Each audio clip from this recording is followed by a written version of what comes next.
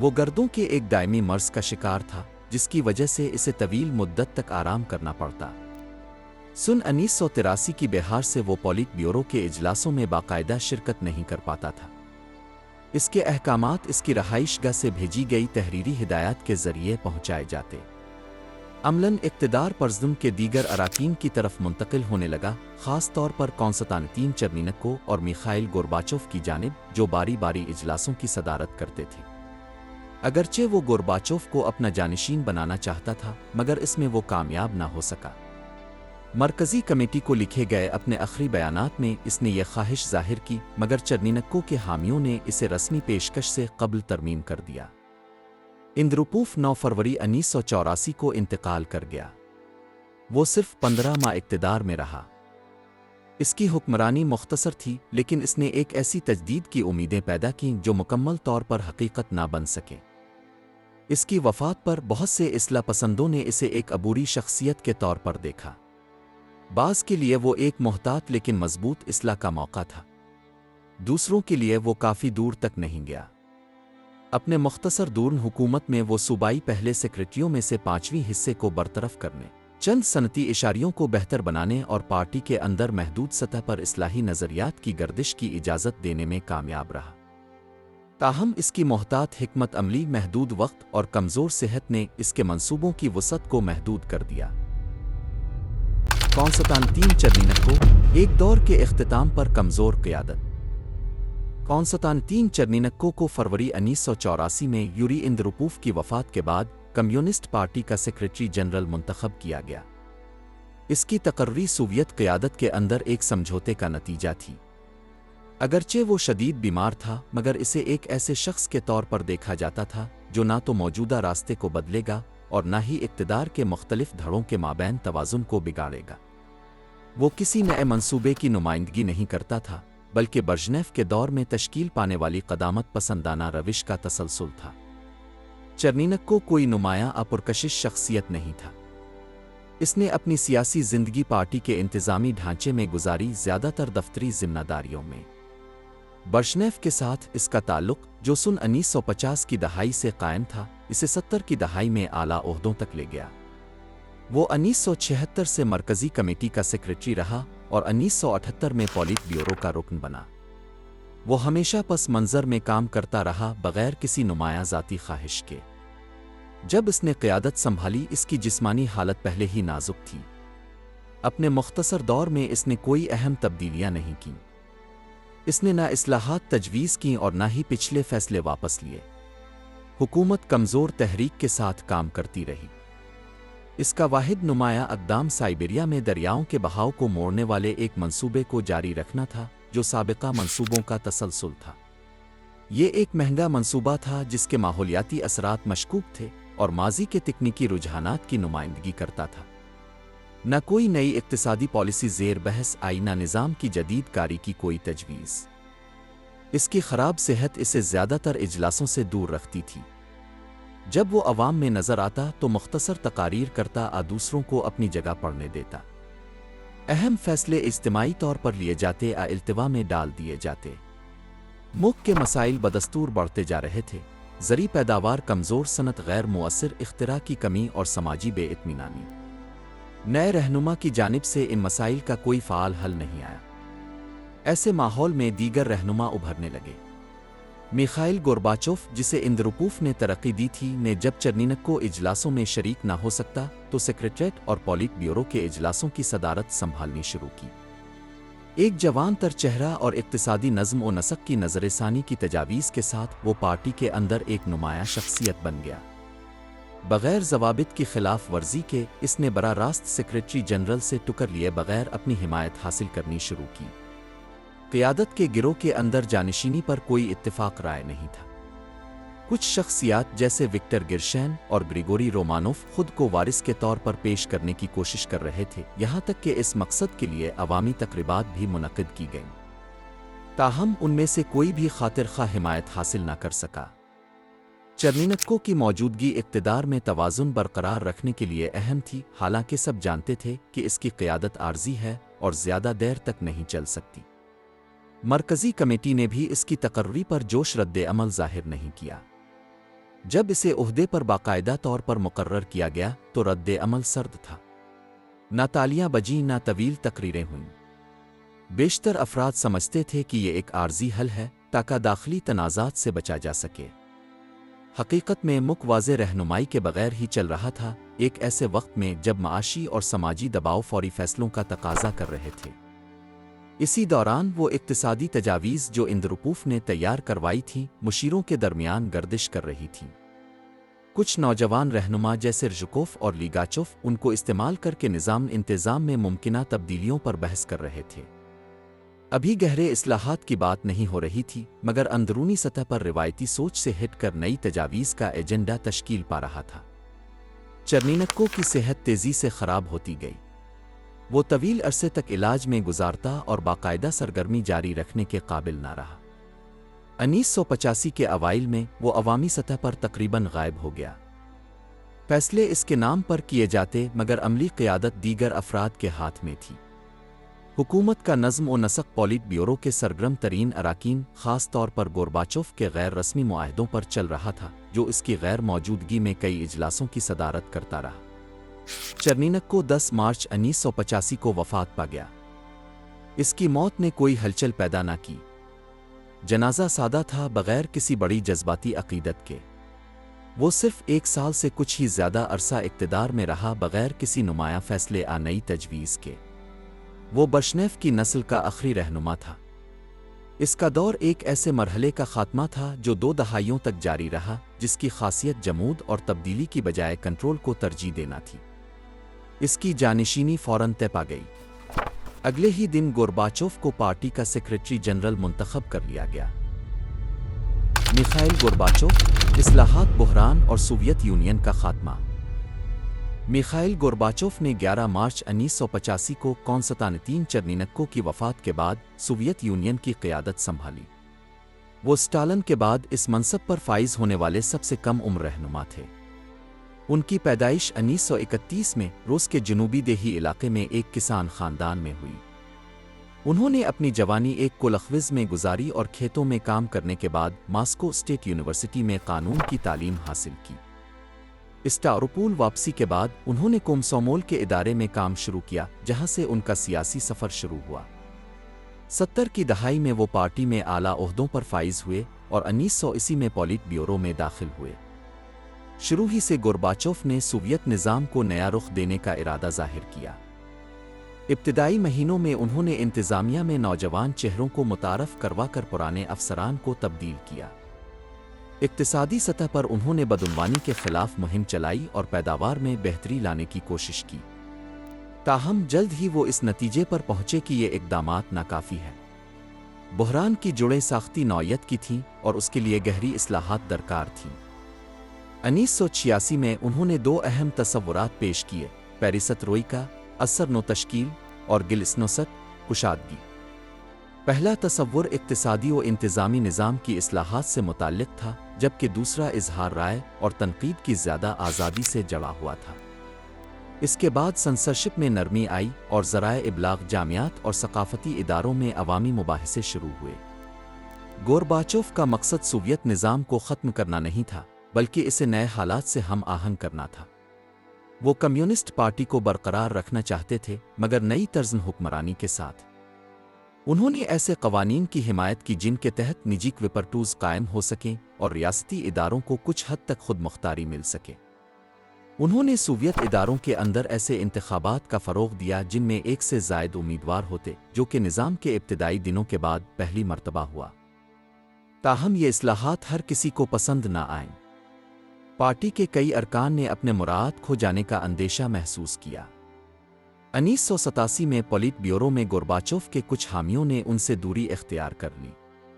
اس کے باوجود وہ پیچھے نہ ہٹے۔ انہوں نے اختلافی آواز آندرے سخاروف کی واپسی کی اجازت دی اور ماضی کی تنقیدی کتب کی اشاعت کی حمایت کی۔ 1988 میں وہ مرکزی کمیٹی پر مزید غالب ہو گئے اور سوویت سپریم سوویت کے صدر منتخب ہو گئے۔ خارجہ پالیسی میں انہوں نے امریکی صدور ریگن اور بش سے ملاقاتیں کیں۔ انہوں نے از خود سوویت فوج کی تعداد کم کی اور افغانستان سے فوجیں واپس بلائیں۔ انہوں نے اعلان کیا کہ وارسا پیکٹ کے ممالک اپنے نظام خود چن سکتے ہیں، ماسکو کی مداخلت کے بغیر۔ یہ فیصلہ مشرقی یورپ میں کمیونسٹ حکومتوں کے خاتمے کا نقطہ آغاز ثابت ہوا۔ 1989 میں برلن کی دیوار گری اور جلد ہی تقریباً تمام ممالک میں کمیونسٹ حکومتیں ختم ہو گئیں۔ اگرچہ گورباچوف نے براہ راست ان تبدیلیوں کی قیادت نہیں کی، مگر انہوں نے انہیں روکا بھی نہیں۔ ان کی پالیسی نے یورپ میں غیر متشدد طریقے سے کمیونزم کے خاتمے کو ممکن بنایا۔ مغرب میں ان کے اس رویے کو سراہا گیا۔ انہیں متعدد اعزازات دیے گئے اور وہ ایک عرصے تک دنیا کی مقبول ترین شخصیات میں سے ایک رہے۔ مگر سوویت یونین کے اندر ان کی شبیہ مختلف تھی۔ بہت سے لوگ انہیں بدنظمی اور اقتصادی بگاڑ کا ذمہ دار سمجھتے تھے۔ 1989 اور 1990 کے درمیان سوویت ریاستوں نے زیادہ خود مختاری کا مطالبہ شروع کیا۔ بالٹک ریاستوں اور قفقاز میں قوم پرستانہ تحریکیں ابھریں۔ لتھوانیا نے آزادی کا اعلان کیا۔ یوکرین اور جارجیا جیسے ممالک میں علیحدگی کے مطالبات بڑھنے لگے۔ گورباچوف نے ملک کو جوڑے رکھنے کے لیے نیا یونین معاہدہ تجویز کیا، مگر مرکز کی حمایت کمزور پڑتی گئی۔ اسی دوران بورس یلتسن ایک نئی شخصیت کے طور پر ابھرے۔ انہوں نے کمیونسٹ پارٹی چھوڑ دی اور روسی جمہوریہ سے اپوزیشن کی قیادت کی۔ وہ روس کے سپریم سوویت کے صدر منتخب ہوئے اور گورباچوف کے اہم ترین حریف بن گئے۔ گورباچوف جہاں سوویت یونین کو بچانا چاہتے تھے، یلتسن آزاد روس کی جانب بڑھ رہے تھے۔ ان دونوں کے درمیان یہ مقابلہ یونین کے آخری برسوں میں طاقت کی تقسیم کو مزید واضح کر گیا۔ اگست 1991 میں قدامت پسند رہنماؤں کے ایک گروہ نے بغاوت کی کوشش کی۔ گورباچوف کو ان کی تعطیلات کے دوران نظر بند کر دیا گیا۔ یلتسن کی قیادت میں ماسکو میں بغاوت کی مخالفت کی گئی اور ناکام بنا دی گئی۔ اس واقعے کے بعد گورباچوف کی اقتدار پر گرفت مزید کمزور ہو گئی۔ کمیونسٹ پارٹی کو معطل کر دیا گیا اور ریاستوں نے باضابطہ طور پر آزادی کے اعلان کرنے شروع کر دیے۔ 25 دسمبر 1991 کو میخائیل گورباچوف نے سوویت یونین کے صدر کے طور پر استعفیٰ دے دیا۔ اگلے دن سوویت یونین باضابطہ طور پر ختم ہو گیا۔ وہ 6 برس تک اقتدار میں رہے۔ اس دوران انہوں نے نظام کو اندر سے بدلنے کی کوشش کی، مگر آخرکار وہی شخص بنے جس کی قیادت میں سوویت یونین کا خاتمہ ہوا۔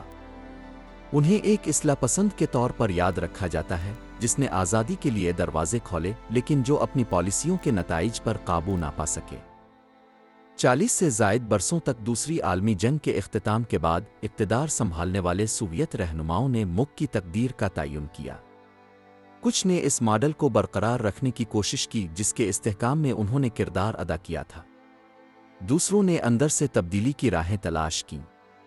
کچھ نے مکمل کنٹرول اپنے ہاتھ میں لیا اور اچانک اقتدار سے محروم ہو گئے، جبکہ کچھ نے تبدیلی کو فروغ دیا مگر ایک ایسے نظام کا سامنا کیا جو کسی بھی اصلاح کی مزاحمت کرتا تھا۔ وقت کا گزر تسلسل نہ لا سکا۔ کچھ برسوں تک اقتدار میں رہے تو کچھ مہینوں میں ہی ہٹا دیے گئے۔ مرکزیت پر مبنی منصوبہ بندی، مسلسل نگرانی اور پارٹی سے اطاعت 3 بنیادی ستون بنے رہے، چاہے قیادت کوئی بھی ہو۔ 1991 میں سوویت یونین کے خاتمے کے ساتھ ان رہنماؤں کا عہد بھی ختم ہو گیا جنہوں نے جرمنی پر فتح کے بعد ریاست کی قیادت سنبھالی تھی۔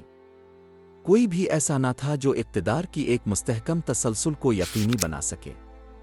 ان کی زندگیوں کے سفر یہ دکھاتے ہیں کہ اقتدار کیسے منظم ہوا، کیسے قائم رہا اور بالآخر کیسے ختم ہو گیا۔